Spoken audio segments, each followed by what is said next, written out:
Hey guys, what's going on? Welcome to another video. And today we're going to be talking about this camera right here, the Canon R5, and why I still love it, why I still use it, all that great stuff. So this is the second time I'm recording this video because there was a car that was being loud over there, so I had to kind of stop the video.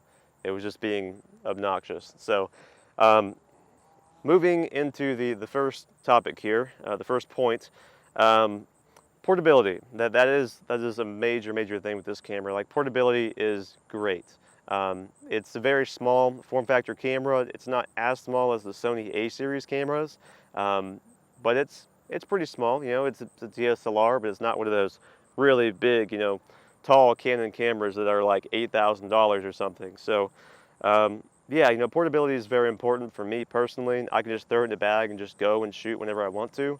So that's a very important thing. Next thing is color science. Color science, you guys may not know this, but color science on Canon cameras is spectacular. That's kind of what they're known for.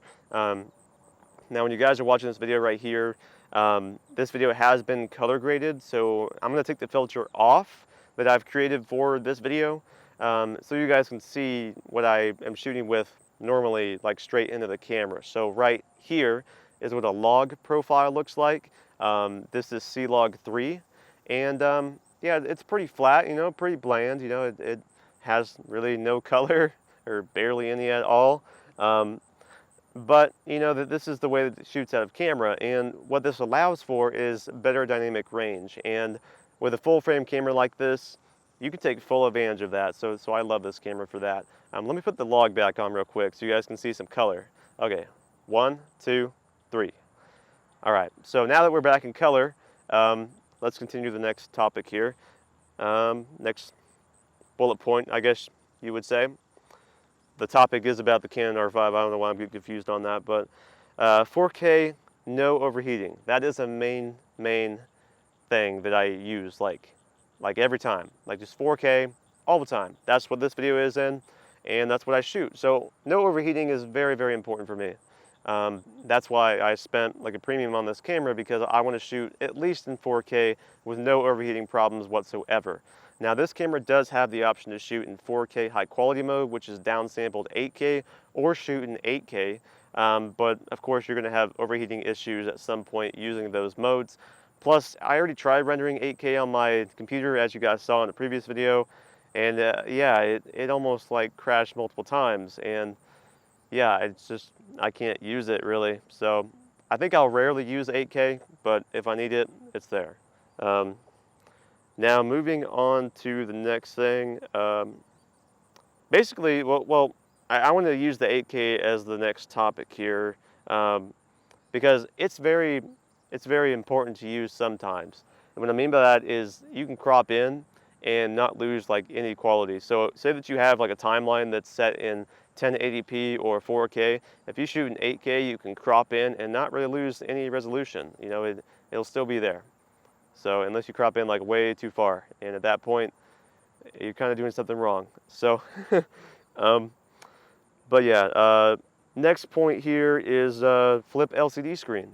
So this is why I've loved Canon cameras, because the flip LCD screen allows you to see yourself and frame yourself up. Right now I'm in the center of the frame, but the way that I used to shoot, I started with Sony cameras. So the Sony A series cameras, you didn't have a flip screen, so you just kind of had to guess that you were in the middle of the frame, and it sucks because sometimes you'd be like way off. And some of those cameras didn't have mic jacks either.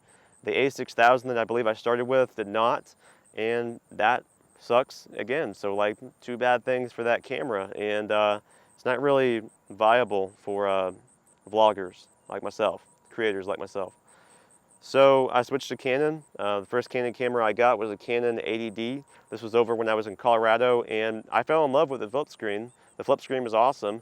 The only thing was it only shot in 1080p, but I had to wait a few years till they came out with this camera in order to do that. And of course I had to wait until I had more money so I could buy this camera. But yeah, so flip LCD screen is a major thing for me.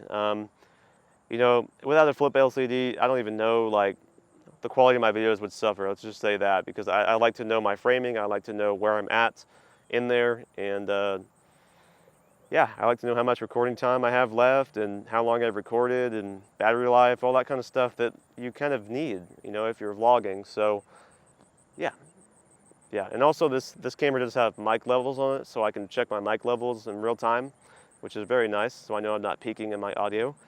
Very nice feature. But yeah, going back to the full frame sensor point here, this is the last thing on my list. I made a very short list, so bear with me, guys. It's not going to go super in depth on things, but the full frame sensor, the reason why I love it is not only for the dynamic range, but just the performance in low light. So if you combine full frame sensor with a good lens, like this lens right now is the f2.8 15 to 35 millimeter lens, and it's a very pricey lens.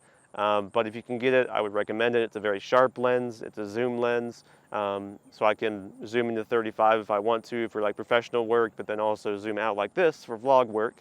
But the full frame sensor combined with the lens allows for better low light performance, which I've kind of tested with this camera here and there, but with my experience with just shooting in low light, like I don't really prefer to do that. I prefer to shoot in daytime. So that's why you guys are seeing this video in daytime. I'm sure it'll do fine if I shoot like in a low light environment, maybe like, you know, if you're at like a hotel at night, like arriving or leaving, or airport or something at night where like you're up like really early and there's like some light sources around. I'm pretty sure it will do just fine. But I haven't really thoroughly tested that. But from everything I've heard, it does good in low light. So I'm kind of relying off those videos and reviews on that. But yeah, that pretty much, you know, like wraps up why I love this camera. You know, it's great, you know, mic jack, flip LCD screen, great sensor and ability to shoot 4K, 8K, just like anything I want to. And that's why I love this camera. It is amazing. In fact, this is probably the best purchase I've ever made, although it is one of the priciest I've ever made. It's worth it, you know, for me personally. It may not be worth it for you. It may be way out of your budget, and I completely understand that. Yeah, you know, if you want to get this camera, I have links in the description below. If you want to support the channel, go ahead and click on those links and check out using my link on there. It would help me out a lot. That pretty much is going to wrap up today's video. You know, I want to thank you guys for watching once again, and on to the next video. We'll see you then.